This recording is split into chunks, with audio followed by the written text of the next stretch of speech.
My name is Jen Mason, and I'm a high school English teacher in a local community near Flint. I teach 11th grade English, and I lecture part-time at the University of Michigan Flint. I really like this family photo.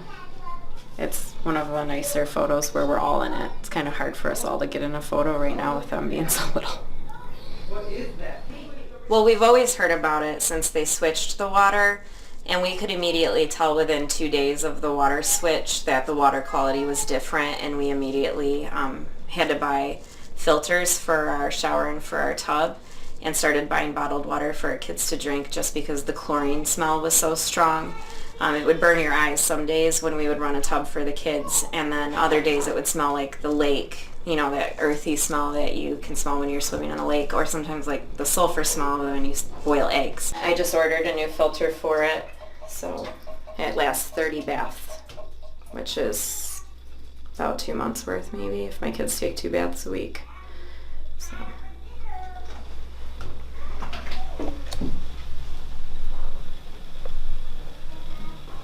My name is Janae Young. I am a nursing assistant at Genesis Hospital and also an instructor at Baker College. It takes about 10 bottles a day to give my daughter a bath. Whenever I get my daughter a bath, you know, I get this large pot out here. I take some water bottles or the jug, which sometimes I just use one jug. I pour it in here, turn it on, we warm it up, and you know, I put her tub in there and I pour the water in, and then I get a couple cool bottles to cool the water down and get it to her room temp, and we give her a bath. And with my son, it's been real hard with him. We do a shower every other day with the water. I just stand and keep eye on him. I only let him shower for no more than 5 minutes, and I tell him not to breathe the water in. On the other days we do sponge baths, so we just do the same routine with the sponge baths, but he's just too big for me to actually keep pouring pots and pots of water in the tub to try to give him a bath. I still use the water. I don't have a choice. I don't have a choice but to use the water. So I just do my best and try not to breathe the water also. This is my daughter, Zeta McGee. She is 1 year old now.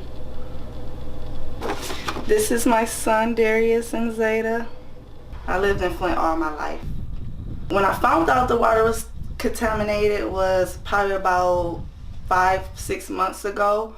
But when they switched over to Flint water supplies, Flint River, I knew the water would be contaminated then, so I took precautions early. The only thing I really do with the water now is like wash clothes and, you know, flush the toilet and clean up. And I'm scared to do that because it might sit on the counter. Her bed and her playpen and toys.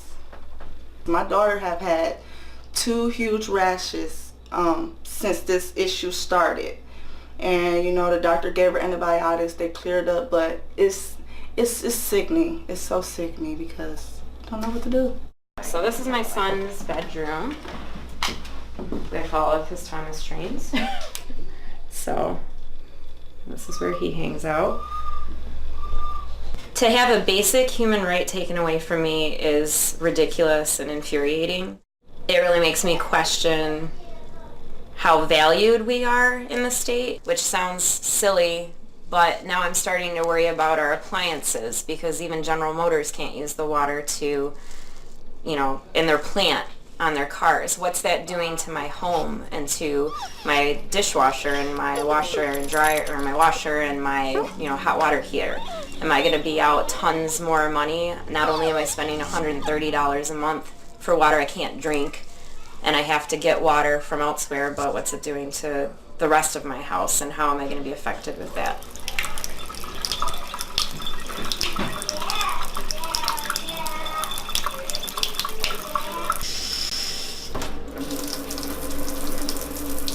I'm outraged. I'm angry.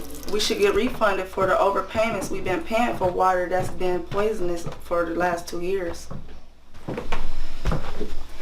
This is where my 9-year-olds hang out. I put together a protest for the kids in October. I gathered as many kids as possible. We made signs. I had my kids right by my side, front line. And, you know, we went down to the City Hall, the Flint Water Department, and we were loud as we can be. We just did another protest. We all got together and we all took a bus to the Capitol in Lansing, and Governor Snyder was addressing his state of the state. And we went down there and we protested as loud as we could, and they actually can hear us during his state of the state. I worry about what the water quality was before. Was it always safe? Because they've been telling us it has been safe and it wasn't. So now I second guess a lot of my decisions that I've made as a parent, and I worry about my kids. And when I was pregnant, was I ingesting water that was safe? I can't imagine being a parent of a child whose health has been affected in a way that is irreversible. It's incomprehensible, and I can't imagine what I would do as a parent. Thankfully, my kids have been tested and they're fine, but it's unacceptable. This should have never happened, and they should never have to deal with the problems now that they're going to have to deal with. I have to get water from elsewhere, but what's it doing to the rest of my house, and how am I going to be affected with that for the rest of their lives? Water trucks on every corner passing out water. Who lives like that? Don't nobody, who pulls up and get a case of water just to live for one day? And they're doing this every day now. How long is that going to last? How long is bottled water going to come in to supply people with water? After that stop, then what?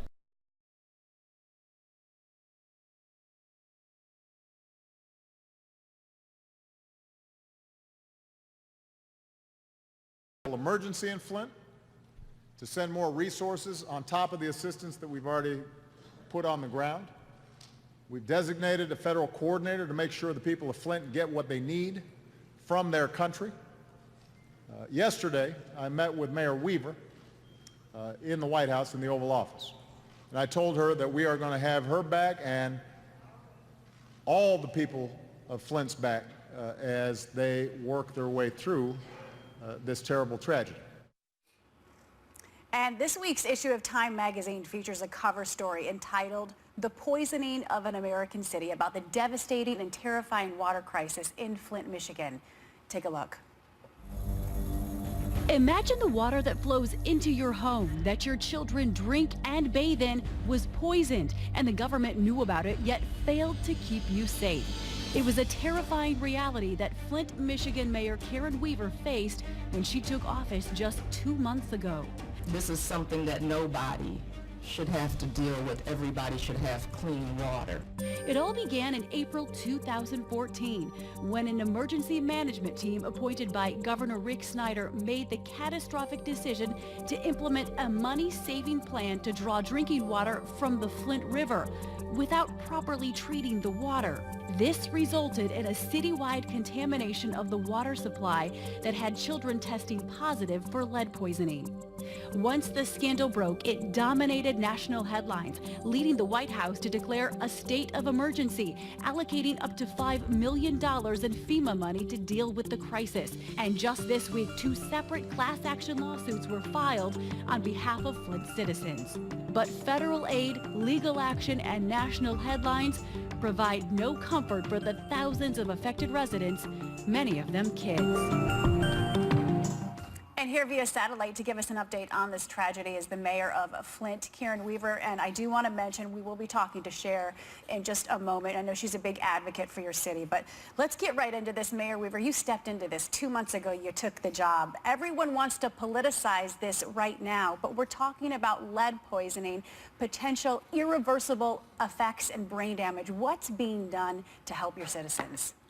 You're absolutely right. That is what we're talking about is lead poisoning. And so right now what's being done, we have some programs going on. We have bottled water being handed out. We have filters being given out. We're continuing to test the water, but that's not enough. I know you said that the president has declared an emergency and FEMA has come down. We have the National Guard there, but what we're dealing with right now are still Band-Aids. Those are Band-Aids that we need, but we know we need a lot more. We need finances, we need supports for our kids and families. We have to put services in place because we deserve to be taken care of. We didn't deserve what happened to us, but we certainly deserve the resources to be able to take care of the kids and families in our community. And Mayor, this is Sunny Hossett. I mean, certainly you will have to take care of these children because we know that lead poisoning is forever. It actually drops a child's IQ and you can't mitigate the impact of an irreversible neurotoxin. And so my question to you is, the New York Times had an article about environmental racism and said that this is why this happened. And let's face it, Flint is only 70 miles from the Great Lakes, which is the largest group of freshwater bodies in the world. 40% of the people in Flint live in poverty. The city doesn't even have a grocery store. So isn't it true that because the city doesn't have political clout, that is why this happened? Well, that's what many of us believe, and it's something that a lot of people don't want to talk about and don't want to deal with because it's always a difficult subject. But what else can we think when you look at what happened? You know, we're in Flint, and every place around us is getting clean water. Mm-hmm. And like you said, we're in the Great Lakes state. We should have access to water. And for that switch to be made without due diligence being done as far as putting in the proper treatment and testing it before you give it to the people, that's a travesty. Are you prepared to say that this was environmental racism, that this happened because the citizens of Flint are African American? Not only African American, we also have issues. We think it's a class issue as well because we do have so many unemployed people. So we're looking at this as race, as class, and it cuts across the board. And I believe that that's actually why the local NAACP, state and national, have all spoken out about this as well. We believe had this been a different community, a rich community, that it wouldn't have taken so long for the people's voices to be heard because this has been going on. It will be 2 years in April that we've been dealing with this. And it took a year at least for our voices to be heard. And you talked about some of that. It happened under emergency manager. And emergency manager seems to happen in predominantly African American communities. Mayor, this is Sarah. You just mentioned the crisis has really been going on for 2 years now. And when was the contamination discovered, and which government officials knew what was going on? Well, you know what? That's what we're still trying to get the actual correct information about. The residents knew something was wrong immediately after the switch. Right. You know, it was a no-brainer to us that something was wrong because no one could tell us that brown water was safe to drink. Right. And it was brown, or it smelled funny, it tasted funny. If you didn't have those kinds of symptoms, you noticed that when you washed your clothes, they didn't feel right. You had to wash your shower much more frequently. People had skin issues, hair issues, falling out. And we had some families who had noticed some developmental issues with their children. And that's when things really got started. But no one heard their cry. And it took a year of people protesting, pastors coming together and speaking out. I remember when I was campaigning, I said, if it's possible to take off your hat as a candidate in a campaign, that's what I'm doing because I'm a licensed clinical psychologist. And I had an ethical and moral responsibility to speak up and speak out about this because I knew the damage that it could do. And I had a press conference in September talking about this, but it didn't get much traction. And that was the same time, right after that, Dr. Edwards from Virginia Tech spoke out, and that really got the ball rolling. And the very next week, our medical community, thank God for them, had been doing some testing, and they came to the forefront as well. And that's when things really got moving. Right. Okay, this is Joy speaking. Michigan Governor Rick Snyder has apologized, saying he will take a quote-unquote full responsibility for fixing this so-called catastrophe, quote-unquote. Those are his quotes. Just this morning, he claimed that it was civil servants from the Department of Environmental Quality who failed to make the water in Flint safe. Bernie Sanders, filmmaker Michael Moore, and many protesters have called for his resignation. Now, do you think Governor Snyder needs to step down?